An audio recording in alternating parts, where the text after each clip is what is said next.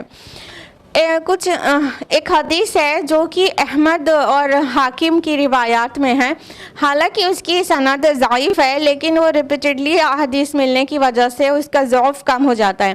اس حدیث کے متعلق بھی رسول اور نبی کا ڈفرینس اس حدیث سے بھی پتہ چلتا ہے، اور اس میں یہ ہے کہ اللہ تعالیٰ نے 313 رسول بھیجے ہیں، یا 315 دوسری روایت میں 313 یا 315 رسول بھیجے ہیں، اور 1,24,000 انبیاء نبی بھیجے ہیں۔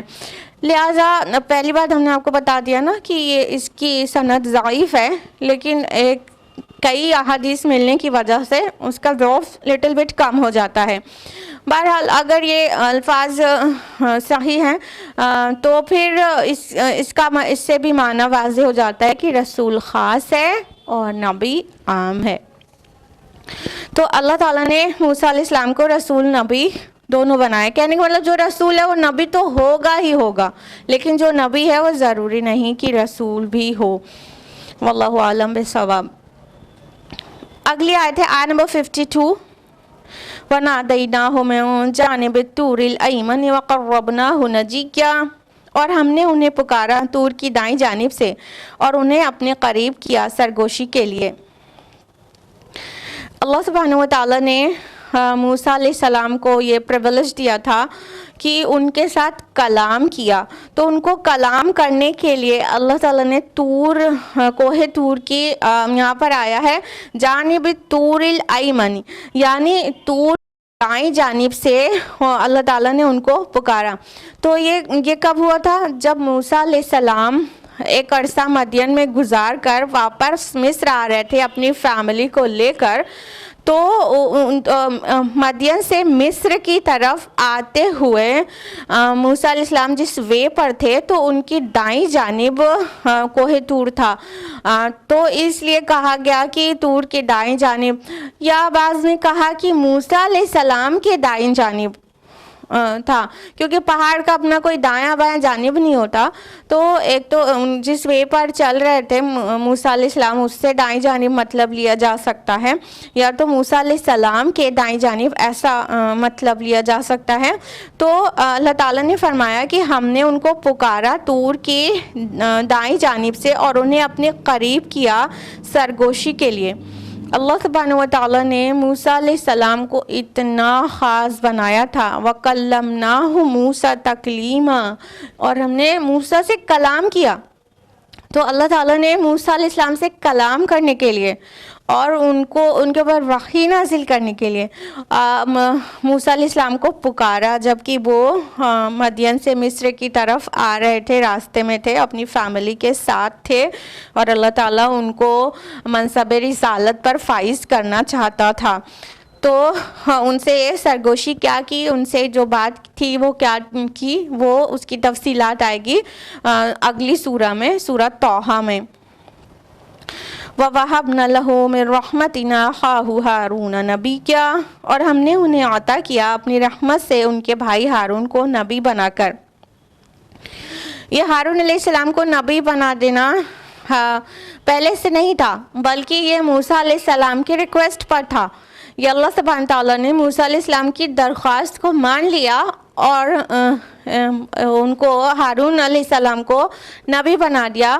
حالانکہ ہارون علیہ السلام موسیٰ علیہ السلام سے عمر میں کافی بڑے تھے، موسیٰ علیہ السلام چھوٹے تھے، لیکن اللہ تعالیٰ نے موسیٰ علیہ السلام کو منصب رسالت پر فائز کیا اور ان کو فرعون کی طرف بھیجا اور بنی اسرائیل کو ریلیز کرنے کے لیے کہا۔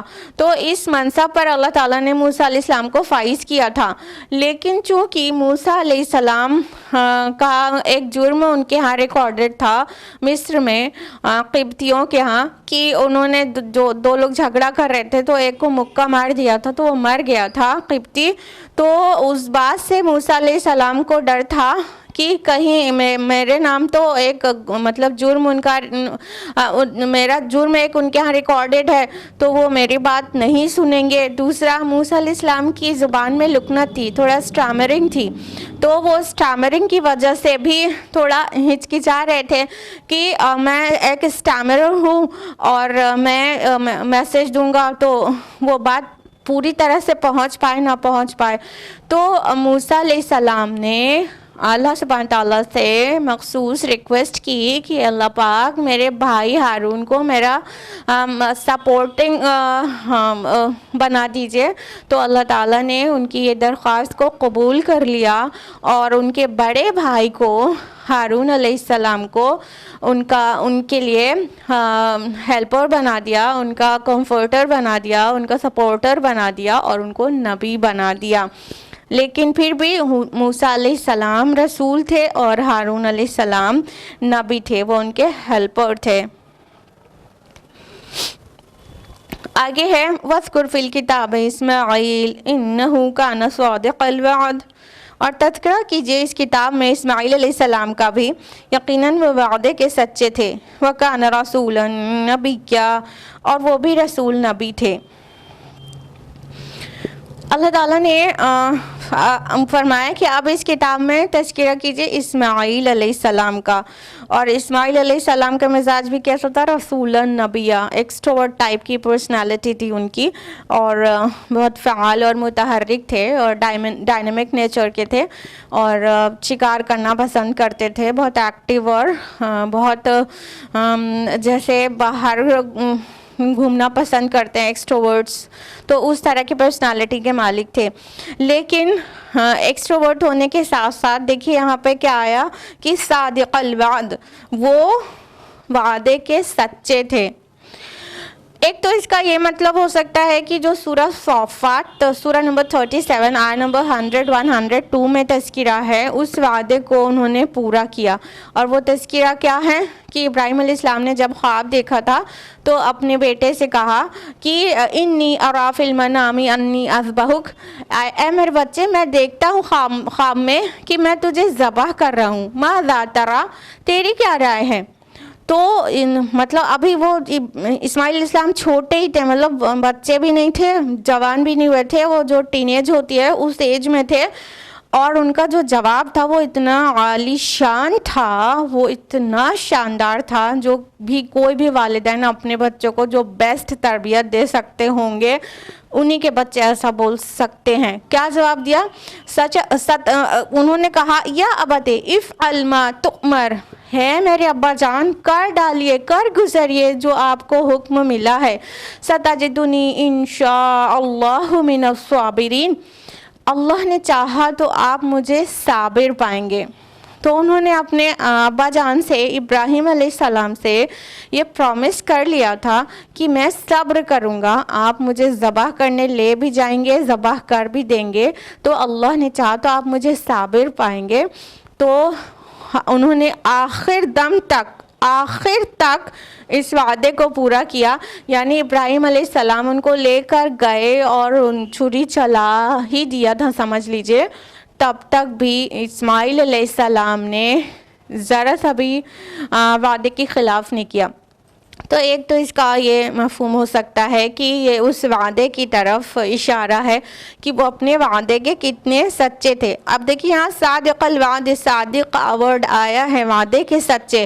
صدیق الگ ورڈ ہے، صدق کا مبالغہ ہے، اور صدیق النبیہ جو ورڈ آیا تھا وہ اس کا مفہوم ہے مطلب the one who confirms the truth immediately. صدیق اس کو کہتے ہیں.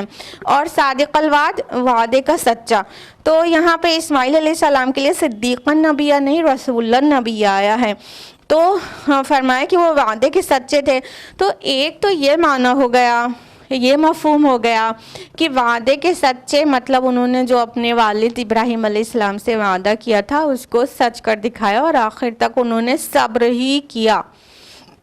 دوسرا کچھ ایسا مفہوم بھی ہو سکتا ہے کہ جس طرح بنی اسرائیل نے اپنے تمام نبیوں اور رسولوں کے نام عجیب عجیب باتیں گڑھ دی ہیں اور ان کی شان کے خلاف باتیں لکھ دی ہیں اپنی روایات میں اور ایون تورات میں اور انجیل میں. تو پریزنٹ بائبل جس کو کہہ سکتے ہیں، تو اس میں بہت ساری من گڑنت باتیں ایسی ہیں جو بہت سارے پاک باز انبیاء کے امیج کو سپوائل کر رہی ہوتی ہیں. تو کیا پتا کہ بنی اسرائیل نے بھی ایسا کچھ ان کے وعدہ خلافی گڑھ ڈالی ہو جس کی وجہ سے قرآن کو واضح کرنا پڑا کہ وہ صادق الوعد تھے، وہ وعدے کے سچے تھے. اللہ تعالیٰ کو ان کی برات نازل کرنی پڑی کہ نہیں، وہ تو وعدہ خلاف نہیں، وعدے کے سچے تھے اور رسول تھے اور نبی بھی تھے. آیت نمبر 55 ہے وَكَانَ يَأْمُرُ أَهْلَهُ بِالصَّلَاةِ وَالزَّكَاةِ وَكَانَ عِندَ رَبِّهِ مَرْضِيًّا. اور وہ حکم دیتے تھے اپنے گھر والوں کو نماز کا اور زکوٰۃ کا اور وہ اپنے رب کے نزدیک پسندیدہ تھے. اللہ تعالیٰ نے فرمایا کہ اور وہ حکم دیتے تھے اپنے گھر والوں کو نماز کا اور زکوٰۃ کا. یعنی کہ اس سے یہ پتہ چل رہا ہے ایک بات یہ کہ نماز اور زکوٰۃ، صلاح اور زکوٰۃ، یہ دونوں ہی چیز اتنی بنیادی باتیں ہیں جو سارے انبیاء اور سارے رسولوں کی شریعت میں رہی ہیں، جو انہوں نے اپنے گھر والوں اور اپنے نیشن کو، اپنی امت کو جس کا حکم دیا. اور اس سے ایک بات یہ بھی پتہ چل رہی ہے کہ اسماعیل علیہ السلام نے بھی دعوت کا کام شروع کیا تو گھر سے کیا. گھر سے ان کی بیوی کا تعلق مصر سے تھا اور تو انہوں نے اپنے گھر میں سب سے پہلے اپنے بیوی بچوں کو دعوت دی. تو اور انہوں نے ان کو صلاح اور زکوٰۃ کا حکم دیا. دیکھیے صلاح کا حکم تو سارے نبیوں سارے رسولوں کو دیا ہی گیا. اور زکوٰۃ دو طرح سے قرآن حکیم میں آیا ہے، ایک فعل الزکاۃ آیا ہے اور ایک ایتاء الزکاۃ آیا ہے. فعل الزکاۃ مطلب زکوٰۃ پر فاعل ہیں، جیسے قد افلح المؤمنون الذین هم فی صلاتهم خاشعون والذین هم عن اللغو معرضون والذین هم للزکاۃ فاعلون. سورہ مؤمنون کی آیت نمبر 4 میں یہاں پہ زکوٰۃ کے طریقے پر عامل ہیں، فاعل ہیں، یہاں پہ ورڈ آیا ہے. تو فعل زکوٰۃ کا مطلب ہوتا ہے، مطلب ڈوئنگ زکوٰۃ کا مطلب ہوتا ہے پیوریفائی یور سیلف، مطلب کہ اپنے نفس کا تزکیہ کرنا، اپنی زبان کو فحش کلامی سے روکنا، غیبت چغلی سے روکنا، اور اپنے اندر سے نفس کی جو برے دائیات ہیں ان کو سپریس کرنا. یہ اپنے سول کی جو پیوریفیکیشن ہے وہ مطلب ہوتا ہے اگر یہ فعل الزکاۃ ورڈ آتا ہے. اور ایک ورڈ ایتاء الزکاۃ آتا ہے، زکوٰۃ دینا، گیونگ زکاۃ انسٹیڈ آف ڈوئنگ زکاۃ. تو ایتاء الزکاۃ یعنی گیونگ زکاۃ، اس کا مطلب ہوتا ہے spending in the way of اللہ، اللہ کی راہ میں مال خرچ کرنا. تو اس طرح سے یہاں پر جو الفاظ آ رہے ہیں وہ صرف اتنا آ رہا ہے وَكَانَ يَأْمُرُ أَهْلَهُ بِالصَّلَاةِ وَالزَّكَاةِ، وہ اپنے گھر والوں کو صلاح اور زکوٰۃ دونوں کا حکم دیتے تھے. تو اس میں دونوں کی گنجائش ہے کہ وہ زکوٰۃ فعل الزکاہ کا بھی کہ ڈوئنگ زکاہ اور ایتاء الزکاہ یعنی گیونگ زکاہ، اس میں دونوں کی گنجائش بن رہی ہے کہ وہ اپنے گھر والوں کو اپنے نفس کا تزکیہ کرنے کے لیے بھی کہتے تھے اور اللہ کی راہ میں مال خرچ کرنے کے لیے بھی کہتے تھے. اور اس سے بھی پہلے کا کیا حکم ہے؟ صلاح قائم کرنے کے لیے، نماز ادا کرنے کے لیے کہتے تھے. اور فرمایا کہ وہ اپنے رب کے نزدیک مرضی تھے. مرضیہ آیا ہے، مرضیہ مطلب پسندیدہ ہونا، راضی ہونا. تو جو راضی ہو جائے وہ ہوا اسم الفاعل، اور مرضی یہ اسم المفعول ہے، یعنی جس سے راضی ہو جایا جائے. تو اللہ تعالیٰ نے ان کو مرضیہ کہا، یعنی اللہ تعالیٰ ان سے راضی تھا اور اپنے رب کے نزدیک وہ مطلب beloved تھے، پسندیدہ تھے. اگلی آیت ہے آیت نمبر 56. فرمایا وَاذْكُرْ فِي الْكِتَابِ ادریس، اور تذکرہ کیجیے کتاب میں ادریس کا بھی. اِنَّهُ كَانَ صِدِّيقًا نَبِيًّا، یقیناً وہ صدیق نبی تھے. اب اللہ سبحانہ تعالیٰ فرما رہے کہ اس قرآن حکیم میں کے ذریعے آپ اے نبی تذکرہ کیجیے ادریس کا. دیکھیے ادریس علیہ السلام کا ذکر یہاں پر ملتا ہے اور واضح ہے کہ وہ نبی تھے، وہ صدیق نبی تھے. تو ادریس علیہ السلام کے متعلق مختلف اقوال ملتے ہیں. ایک قول یہ ہے کہ یہ بنی اسرائیل میں سے تھے، لیکن جو مور ریلائبل اوپینین ہے وہ یہ ہے کہ ادریس علیہ السلام واز این اینشنٹ پروفٹ. وہ آدم علیہ السلام کے بعد اور نوح علیہ السلام سے پہلے رسول مبعوث ہوئے تھے.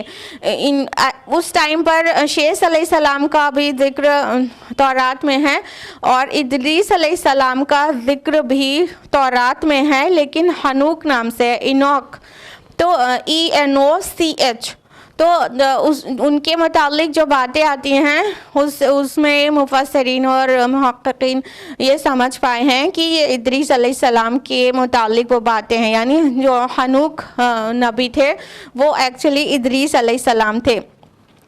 بائبل میں book of Genesis chapter number 5 verse number 21 to 24 ادریس علیہ السلام کے بارے میں تفصیل سے ہے کہ وہ کس مزاج کے تھے، اور ان کی عمر 365 سال تھی اور انہوں نے 300 سال تک دعوت کا کام کیا، اور وہ بہت ہی ڈیسنٹ اور بہت ہی سوبر مطلب مزاج کے مالک تھے وغیرہ.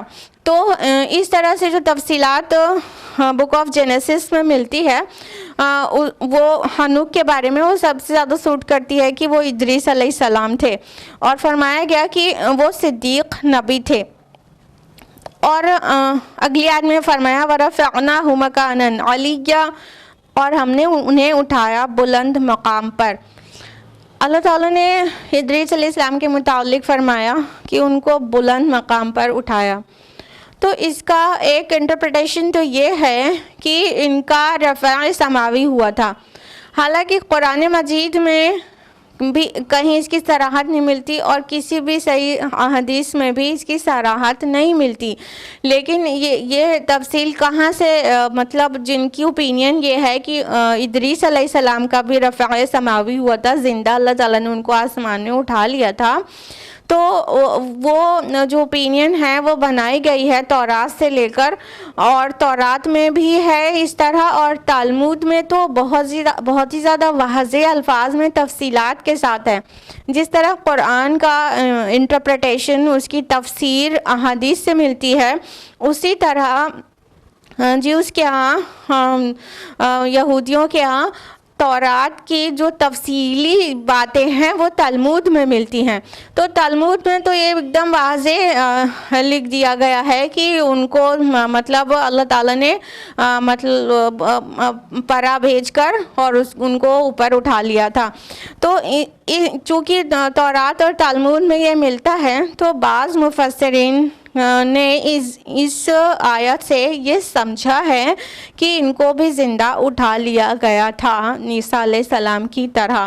اس کو ڈینائی کرنے کی کوئی دلیل نہیں ہے، لیکن پھر بھی کئی مفسرین کہتے ہیں کہ نہیں، رفع سماوی ان کا نہیں ہوا تھا۔ یہاں پر جو کہا گیا ہے وَرَفَعْنَاهُ مَكَانًا عَلِيًّا، تو اس کا مفہوم ہے کہ اللہ تعالیٰ نے ان کو رفعت اور بلندی عطا کی تھی، یعنی یہاں پر مفہوم مراد لیا جائے گا، نہ کہ الفاظ مراد لیا جائے گا۔ تو یہ دونوں اوپینین ایگزسٹ کرتی ہے، لیکن زیادہ مفسرین اس طرف گئے ہیں کہ یہ مفہوم ہے کہ اللہ نے ان کو رفعت اور بلندی اور اعلیٰ ظرفی عطا کی تھی اور ان کا مقام بلند کیا تھا۔ اور کچھ مفسرین تورات اور تلمود سے لے کر یہ بھی مانتے ہیں کہ ان کا بھی رفع سماوی ہوا تھا۔ واللہ اعلم بالصواب۔ اولئک الذین انعم اللہ علیہم من النبیین، یہ ہیں وہ لوگ جن پر انعام فرمایا اللہ نے انبیاء میں سے، من ذریۃ آدم وممن حملنا مع نوح، اور اولاد آدم میں سے اور ان لوگوں میں سے جنہیں سوار کرایا ہم نے نوح کے ساتھ، ومن ذریۃ ابراہیم واسرائیل وممن ہدینا واجتبینا، اور ابراہیم علیہ السلام اور یعقوب علیہ السلام کی نسل میں سے اور ان میں سے جنہیں ہم نے ہدایت دی اور جنہیں ہم نے چن لیا۔ اذا تتلی علیہم آیات الرحمن خروا سجدا وبکیا، جب تلاوت کی جاتی ان پر رحمان کی آیات تو وہ گر پڑتے اللہ کی جناب میں سجدہ کرتے ہوئے اور روتے ہوئے۔ اللہ تعالیٰ فرما رہے ہیں کہ ہیں وہ لوگ جن پر انعام فرمایا اللہ تعالیٰ نے انبیاء میں سے، یعنی ابھی زکریا علیہ السلام سے شروع ہوتے ہوئے ادریس علیہ السلام تک جتنے انبیاء کا ذکر کیا گیا، اللہ تعالیٰ ان سب کے متعلق کہہ رہے ہیں کہ یہ ہیں وہ لوگ جن پر اللہ نے انعام کیا ہے انبیاء میں سے۔ لاسٹ ویک ہم نے آپ کو بتایا تھا اللہ تعالیٰ نے کن پر انعام کیا ہے، اور کوٹ کی تھی آپ کو سورہ نساء سورہ نمبر 4 آیت نمبر 69 آیت نمبر 69۔ اللہ تعالیٰ نے فرمایا وَمَن يُطِعِ اللَّهَ وَرَسُولَهُ، اور جو بھی اطاعت کرتا ہے اللہ کی، جس نے بھی اطاعت کی اللہ کی اور رسول کی، فَأُولَئِكَ مَعَ الَّذِينَ أَنْعَمَ اللَّهُ عَلَيْهِم مِّنَ النَّبِيِّينَ وَالصِّدِّيقِينَ وَالشُّهَدَاءِ وَالصَّالِحِينَ وَحَسُنَ أُولَئِكَ رَفِيقًا۔ اللہ تعالیٰ نے فرمایا جو بھی اللہ اور رسول کی اطاعت کرتا ہے وہ ان لوگوں کے ساتھ ہوگا جن پر اللہ نے انعام فرمایا، اور انعام کن پر فرمایا، ان میں سے کیٹیگری نمبر 1 ہے، یعنی ہائیسٹ جو رینک ہے وہ ہے انبیاء، پھر صدیقین، پھر شہداء، پھر صالحین، یعنی بیس لائن صالحین کی ہے اور ٹاپ موسٹ پوزیشن انبیاء کی ہے۔ تو یہاں پر تو صرف انبیاء کا ذکر ہوا، تو اس لیے یہاں پہ کہا جا رہا ہے یہ جو جتنا تذکرہ ہوا یہ ہے وہ لوگ جن پر اللہ نے انعام فرمایا انبیاء میں سے۔ تو یہ اللہ تعالیٰ کے منعم، اللہ تعالیٰ منعم، اور یہ اللہ تعالیٰ کے انعام سے انعام پائے ہوئے وہ لوگ تھے جو نبی تھے، تو یہ ان تمام انبیاء کے متعلق کہا گیا۔ اور یہ بھی کہا گیا کہ یہ اولاد آدم میں سے ہیں تھے اور ان لوگوں کی نسلوں میں سے جن کو نوح کے ساتھ سوار کیا تھا۔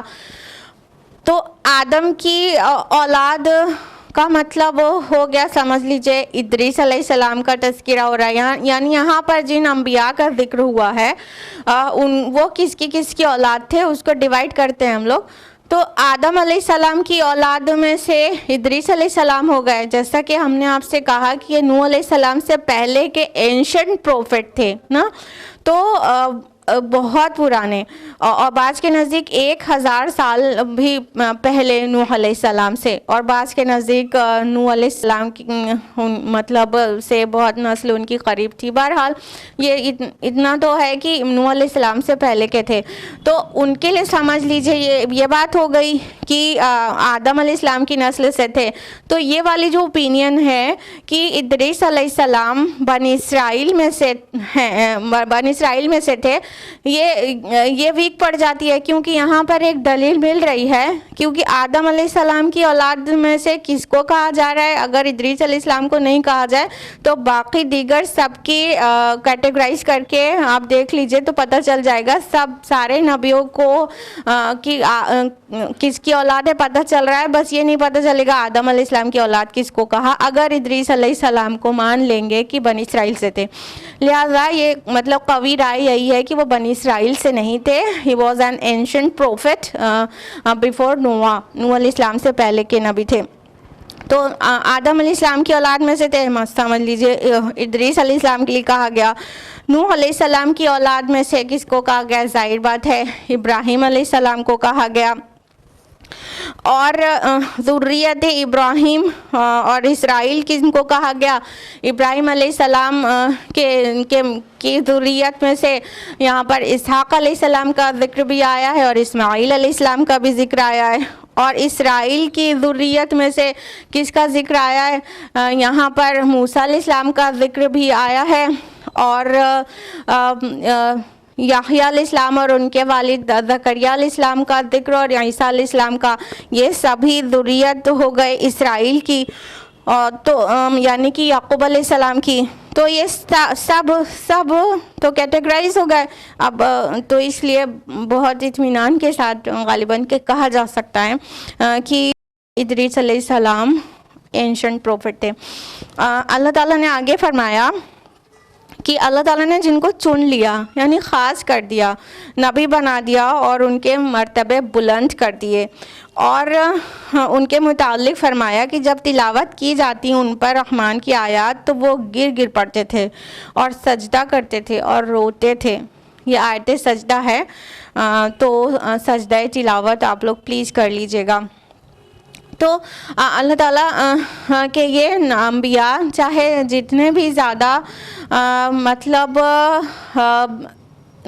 ایمان اور اعمال صالحات ان کے پاس ہو، یا ان کی رینکس جتنی بھی ہائی کر دی گئی ہو، باوجود اس کے وہ اللہ کی بندگی میں اس کو سجدہ کرنے میں ہی اپنی بلندی سمجھتے تھے۔ لہٰذا جب بھی اللہ تعالیٰ کی آیات ان کے سامنے تلاوت کی جاتی وہ ان کی آنکھوں سے آنسو جاری ہو جاتا، اور وہ ٹھوڑیوں کے بل گر پڑتے تھے اور اللہ کو سجدہ کرتے تھے۔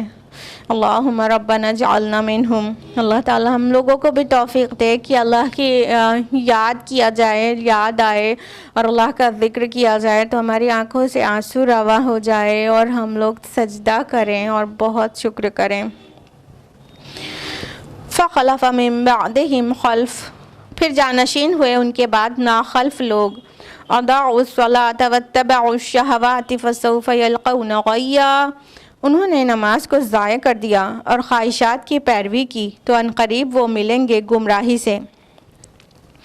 اللہ تعالیٰ نے آگے فرمایا کہ اس کے بعد جانشین ہوئے ناخلف لوگ، یعنی اللہ تعالیٰ نے ان انبیاء کو تو اتنا خاص بنایا تھا، اور اللہ تعالیٰ کے یہ نبی اتنے زیادہ مطلب اللہ تعالیٰ کے بندے بن کر رہتے تھے اور رب کی مانتے تھے اور اس کی یاد میں روتے تھے، لیکن ساری ہی نبیوں کے ذریت میں کچھ ایسے ناخلف لوگ پیدا ہو جاتے ہیں جو اپنے نبی کو جو کرتے ہوئے دیکھا وہ نہیں کرتے ہیں، اور جو ان کو نہیں کرتے ہوئے دیکھا وہ کرتے ہیں۔ یہ سارے نبیوں کے پیروکاروں میں کچھ لوگ یا بہت لوگ ایسے ضرور ہو جاتے ہیں۔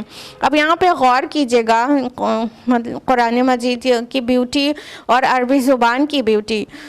یہاں پر خلفن آیا ہے، خلفن، تو جب خلف لفظ لام کے ساکن کے ساتھ آتا ہے خلف تو اس کا مطلب ہوتا ہے نا خلف، اگر خلف ہوتا تو اس کا مطلب ہوتا ہے کہ گڈ جنریشن، جو اچھی نسل ہے وہ خلف گڈ جنریشن. اور اگر خلف ہوگا لام ساکن ہو جائے گا. اگر لام پر فتحہ ہے تو گڈ جنریشن، اور لام پر سکون ہے تو پھر یہ ہو گیا بیڈ جنریشن، جو برے لوگ ہیں، جو برے جانشین ہیں، بری نسل ہے. تو یہاں پر مطلب خلفن آیا ہے لام کے سکون کے ساتھ، تو اس کا مطلب ہو گیا نا خلف. ذرا سا حرکت چینج ہونے سے معنی ہی بالکل بدل جاتا ہے، اپوزٹ ہو جا رہا ہے. دیکھیے خلف ان کا معنی ہوا نا خلف، یعنی برے جانشین، برے جنریشن، بری نسل، اور خلف مینس ہوا گڈ جنریشن، اچھی نسل. تو اللہ تعالیٰ نے یہاں پہ تو خلف کہا ہے، خلف یعنی اس کے بعد نا خلف لوگ پیدا ہو گئے اور ان کی جگہ پر، جنہوں نے کیا کیا، سب سے بڑی جو گمراہی داخل ہوتی ہے کسی بھی ملت میں وہ یہ کہ وہ نمازوں کو چھوڑ دیتے ہیں، وہ نمازوں کو ضائع کر دیتے ہیں. ضائع کر دینا میں دونوں چیز بھی ہے، یا ترک کر دیتے ہیں بھی معنی نکلے گا، اور ایون ترک نہیں کرتے ہیں، نمازیں پڑھتے ہیں لیکن اس کی روح کو ترک کر دیتے ہیں، اس کے حقوق کی ادائیگی کے ساتھ نہیں پڑھتے ہیں، صرف جسمانی جو ہے پریکٹس کی طرح سے کرتے ہیں. تو وہ بھی اداء الصلاح ہو گیا، صلاح کو ضائع کر دینا. تو سب سے بڑی گمراہی جو سب سے پہلے داخل ہوتی ہے کسی بھی قوم میں وہ یہ کہ نماز کا حق ادا نہیں کرتے. جیسے نمازوں کو ادا کرنے کا حکم دیا ہے ویسے نہیں کرتے، اور کیا کرتے ہیں، وَاتَّبَعُوا الشَّهَوَاتِ، اور شہوات کی پیروی کرتے ہیں، خواہش نفس کی پیروی کرتے ہیں. دیکھیے صلاح کیا ہے، وہ تعلق باللہ کا سب سے اہم، سب سے بڑا، سب سے اعلیٰ ذریعہ ہے. ٹھیک ہے، تعلق باللہ کا کہ it is to establish your relation with Allah سبحانہ و تعالیٰ. اگر اللہ تعالیٰ سے تعلق قائم کرنا ہے تو سب سے بیسٹ میڈیم ہے صلاح. لیکن اگر صلاح کو ہی نکال دیں تو کیا ہوگا، اللہ سے تعلق کمزور ہو جائے گا. تو جب اللہ سے تعلق کمزور ہو جائے گا تو اس کا الٹیمیٹ کانسیکوینس جو ہوگا وہ ہوگا اتباع شہوات، خواہش نفس کی پیروی ہونے لگے گی. جب تعلق باللہ اسٹرانگ رہے گا تو خواہش نفس کی پیروی نہیں، رب اور رسول کی پیروی اور فرمانبرداری ہوگی. لیکن جب اللہ سے ہی تعلق منقطع ہو گیا یا ویک ہو گیا تو پھر خواہش نفس کی ہی پیروی ہوگی. تو یہ شہوات کی پیروی کرنے لگے، صلاح چھوڑی، اللہ سے تعلق ویک ہو گیا، پھر کٹ ہی گیا. پھر اب کیا بچا کہ خواہش نفس کی پیروی کرنے لگے. اور خواہش نفس کی اندھا دھند پیروی تو اس طرح ہے کہ اللہ تعالیٰ نے فرمایا ارائیت من اتخذ الہہ ہوا، کہ اے نبی کیا آپ نے اس کو نہیں دیکھا جس نے اپنی خواہش نفس کو اپنا معبود بنا لیا ہے. اللہم لا تجعلنا منہم. خواہش نفس کی مکمل پیروی، مکمل اطاعت، یہ کیا ہے، نفس کی اطاعت، یہ کیا ہے، اس کی بندگی کرنا ہے. تو جب اللہ سے تعلق کمزور ہو جائے گا تو یہ تو ہونا ہی تھا. تو انہوں نے کیا کیا، پھر نفس کی پیروی کی، اور پھر فرمایا یلقون غیا، وہ جلد ملیں گے، فسوف یلقون غیا، وہ جلد ملیں گے گمراہی سے. اب صلاح ترک کر دیا یا اس کو ضائع کر دیا اور خواہش نفس کی پیروی کرنے لگے تو گمراہ تو ہو ہی گئے. اب کیوں کہا جا رہا ہے کہ جلد ملیں گے گمراہی سے؟ ایکچولی کئی بار عربی زبان میں یہ انداز اختیار کیا جاتا ہے کہ جو کانسیکوینس ہے اسی کو اس کا ذریعہ بتا دیا جاتا ہے، اسی کو اسے ڈائریکٹ ریلیٹ کر دیا جاتا ہے.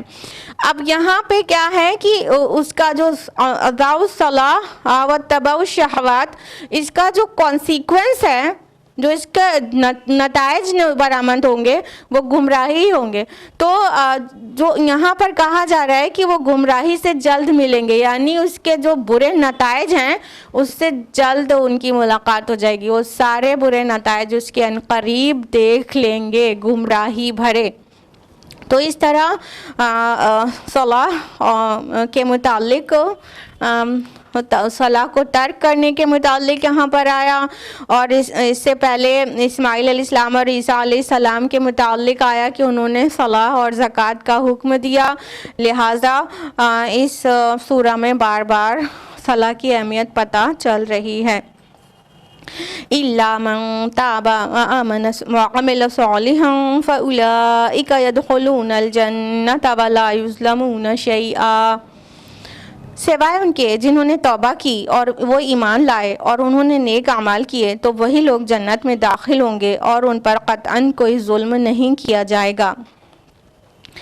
اب اللہ سبحانہ تعالیٰ فرما رہے ہیں کہ یہ جو گمراہی سے جو جلد ان کی ملاقات ہوگی ان میں ایکسیپشن کون سے ہیں؟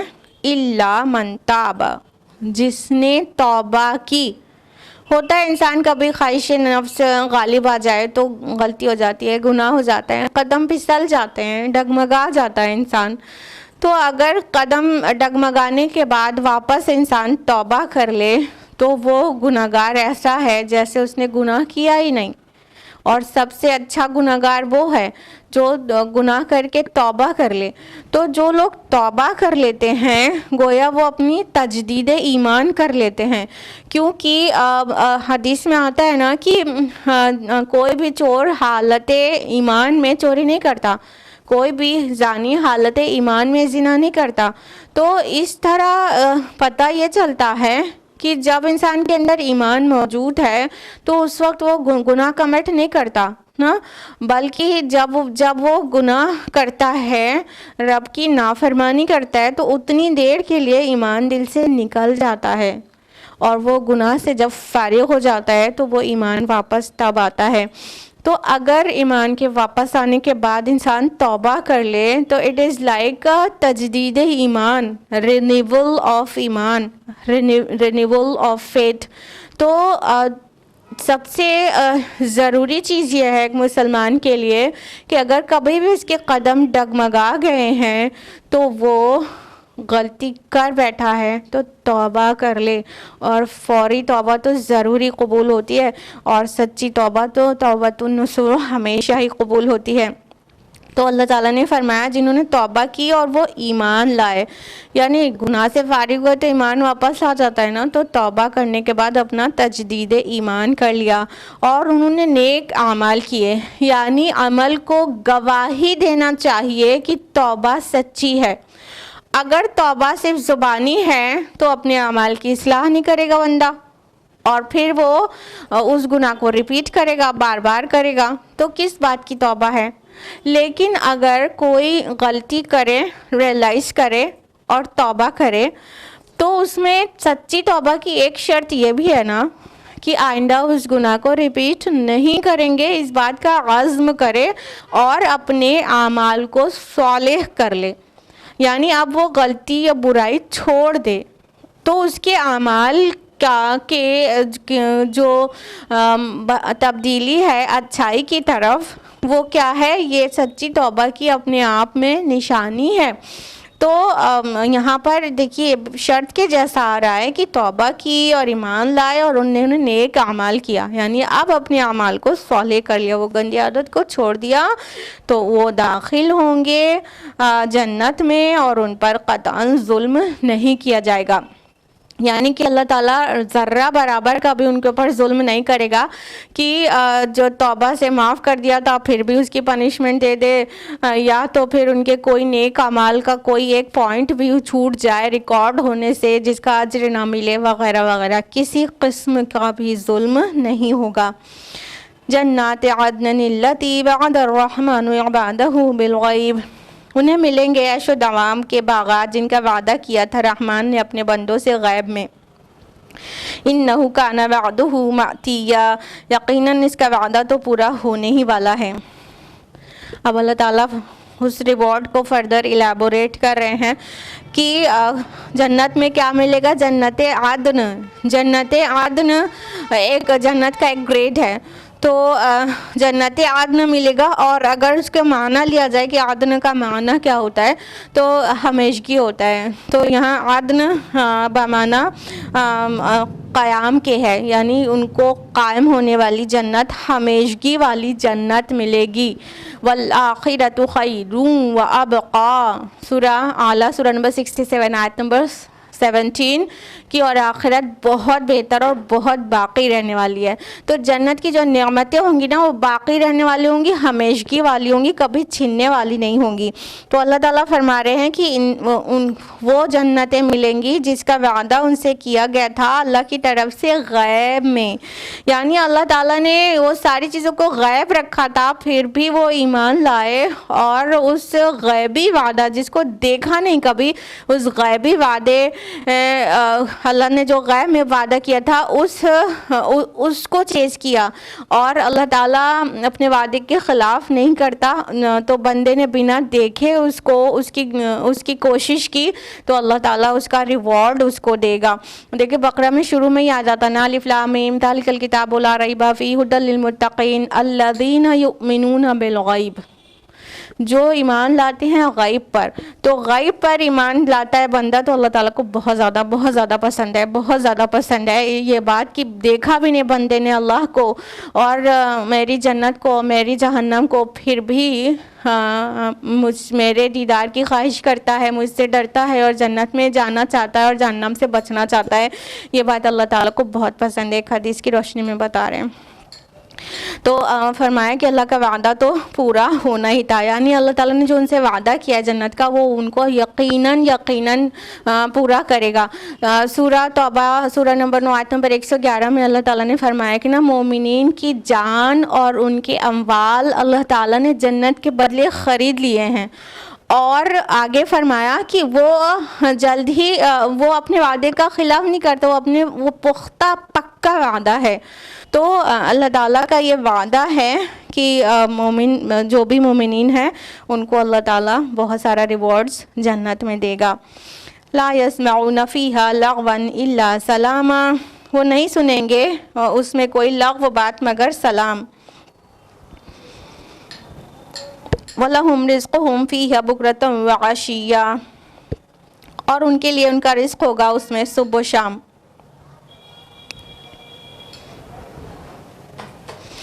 اللہ تعالیٰ نے آگے فرمایا کہ اس میں کوئی لغو بات وہ نہیں سنیں گے, یعنی کہ کوئی بھی وین ٹاک نہیں ہوگی وہاں پر جنت میں. کوئی بھی کان کو جو چیز اچھی نہیں لگتی, ایک مومن اور ایک صالح بندے کو جو چیز دنیا میں مطلب ناگوار ہوتی ہے اس طرح کی کوئی بھی چیز جنت میں نہیں ہوگی. سب سے ہلکی ناگواری یہ ہے کہ انسان کو کوئی ایسی ویسی بات سننے کو مل جائے, کوئی غیبت کر رہا ہے, کوئی چغلی کر رہا ہے, کوئی تانے دے رہا ہے, تو مومن بندہ پریشان ہوتا ہے کہ مطلب لغو چیز اور غلط چیز, گناہ کی چیز, جیسے میوزک سے بچنا چاہتا ہے پھر بھی کہاں بچ سکتا ہے. ابھی سڑک پہ جا رہے ہیں اور کوئی اپنی وہیکل میں تیز میوزک لگا کے ساتھ میں جا رہا ہے تو سنائی تو پڑتا ہی ہے. تو اس طرح کا کوئی بھی کلمہ, کوئی بھی ورڈ جو لغو ہو, وین ہو, بالکل برا ہو, ناپسندیدہ ہو, وہ وہاں پر نہیں سنیں گے. بلکہ وہاں کیا سنیں گے, صرف سلام ہی سلام. ایک تو سلام یہاں پہ گریٹنگ سلام کی بھی بات ہو رہی ہے, ظاہر بات ہے فرشتے آئیں گے جائیں گے سلام کریں گے اور جنتی ایک دوسرے سے آپس میں سلام کریں گے, اللہ تعالیٰ اپنا سلام بھیجے گا. اور یہاں سلام بمعنی سلامتی بھی ہے, یعنی کوئی کمی, کوئی نقص, کوئی برائی, کوئی عیب, کوئی ٹینشن, کوئی الجھن سے پاک سچویشن جو ہے وہ بھی ان کو ملے گی. اور وہ جو بھی چیز سنیں گے وہ ہر چیز مسلم سلامتی ہوگی. اور فرمایا ان کے لیے رزق ہے صبح و شام. تو رزق کو پھر صرف